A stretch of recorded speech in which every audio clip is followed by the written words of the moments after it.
Okay, with aluminum, it is very, very particular that you control that heat. If you get it too hot, it doesn't matter how much metal you deposit, it will crack back out. I'm going to demonstrate for you by welding this weld on purpose too hot.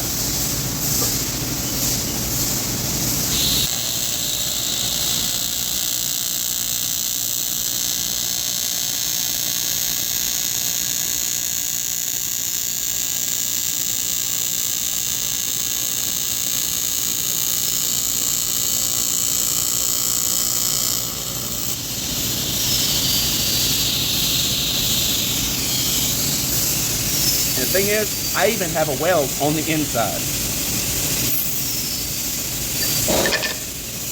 And the hotter you get, the worse the crack will be.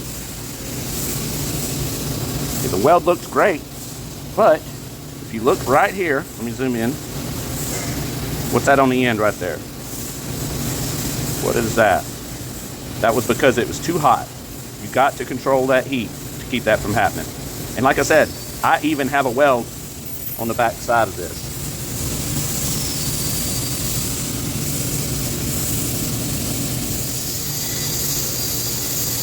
Now, to prevent this is not something that I can show you with the camera or tell you about. It is something that takes time and experience to know when you've got that puddle, that molten puddle, perfect, and you start moving. Do not stay in that spot. Do not increase your heat. You will be able to tell when that puddle gets too hot. And when you're depositing the metal, how flat it starts getting. All right, y'all.